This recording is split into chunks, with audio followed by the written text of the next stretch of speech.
반갑습니다. 목요일까지 말라기 선지서를 묵상하게 될 것입니다. 말라기 선지서 시대에 대해 짐작할 만한 표현들이 있습니다.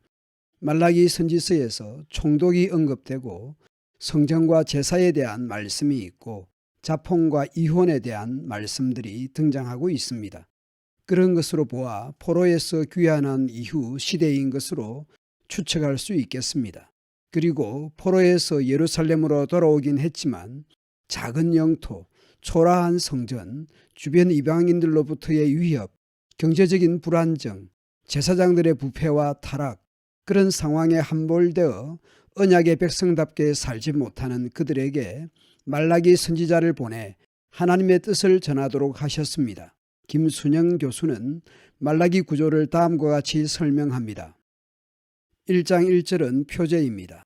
1장 2절부터 14절은 여호와의 사랑과 신실하지 못한 제사장들, 2장 1절부터 16절은 부패하고 무례한 제사장들과 신실하지 못한 백성들, 2장 17절부터 3장 12절은 여호와의 심판과 회개, 3장 13절부터 4장 6절은 여호와의 날에 대한 것입니다. 오늘 본문 1절입니다. 여호와께서 말라기를 통하여 이스라엘에게 말씀하신 경고라. 말라기가 사람의 이름인 고유 명사인지 아니면 사자 등을 뜻하는 일반 명사인지 학자들 간에 논의가 있습니다. 그래서 세번역의 풋노트에서는 말라기를 나의 특사라고 합니다. 말라기를 일반 명사로 보면 여호와께서 나의 사자를 통하여 이스라엘에게 말씀하신 경고라 라고 읽을 수 있을 것입니다. 말라기는 논쟁적인 분위기인데요. 여호와께서 내가 너희를 사랑하였노라 하시는데 너희는 이르기를 주께서 어떻게 우리를 사랑하셨습니까? 한다는 것입니다. 그래서 하나님께서 답하십니다. 에서와 야곱을 소환하여 이스라엘을 어떻게 사랑하셨는지 증거합니다. 나 여호와가 말하노라. 에서는 야곱의 형이 아니냐. 그러나 내가 야곱을 사랑하였고 에서는 미워하였으며 그의 산들을 황폐하게 하였고 그의 산업을 광야의 이리들에게 넘겼느니라.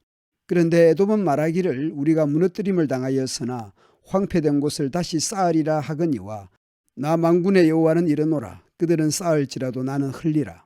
사람들이 그들을 일컬어 악한 지역이라 할 것이요 여호와의 영원한 진노를 받은 백성이라 할 것이며 너희는 눈으로 보고 이르기를 여호와께서는 이스라엘 지역 밖에서도 크시다 하리라.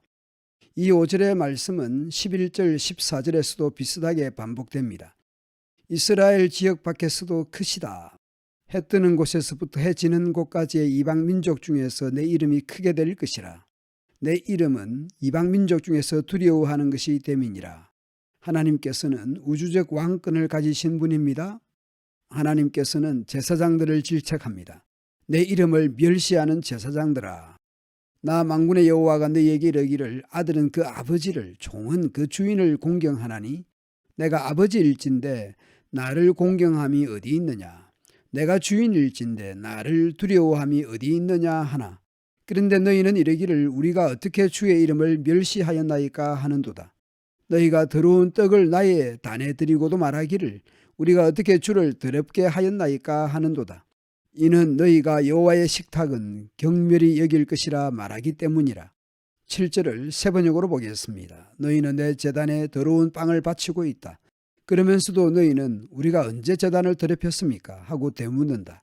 너희는 나 주에게 아무렇게나 상을 차려 주어도 된다고 생각한다. 누구보다 거룩한 삶을 살아야 하고 제사해야 할 제사장들이 이르니 이스라엘이 제사장 나라다울 수 있을지 그뿐만 아닙니다. 제사장들의 심각한 문제점들을 8절 이후 더 열거합니다.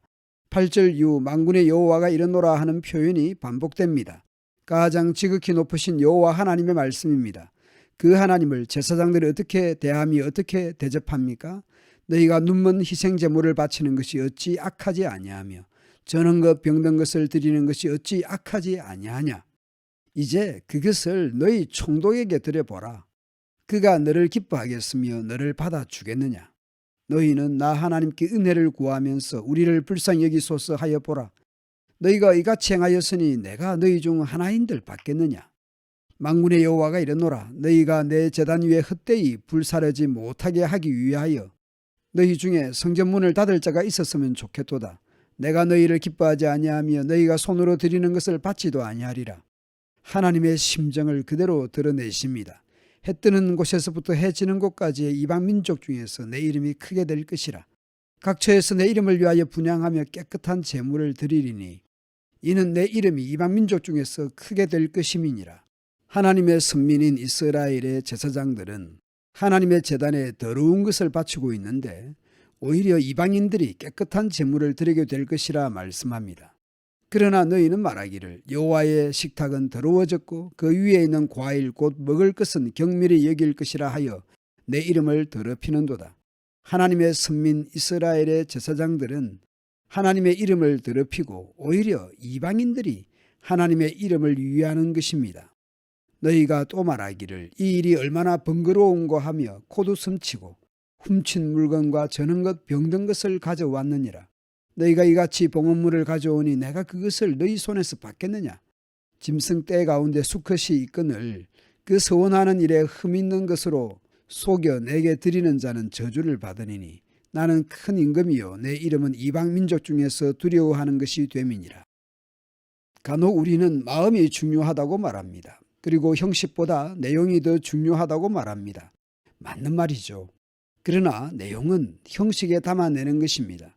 우리는 맛있는 음식을 더러운 그릇에 담아내는 법이 없지요. 값나가는 보물을 쓸모없는 박스 같은 곳에 방치하지 않습니다.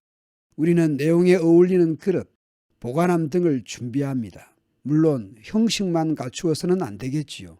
형식과 내용은 어울림이 있어야 합니다. 오늘 우리가 믿고 예배하는 하나님이 얼마나 거룩하시며 높으신지 생각할 때 우리의 드리는 예배와 자세와 형식과 겉모습은 어떻습니까? 우리의 마음에 걸맞는 모습으로 예배하고 하나님을 섬기고 사랑하면 좋겠습니다. 감사합니다.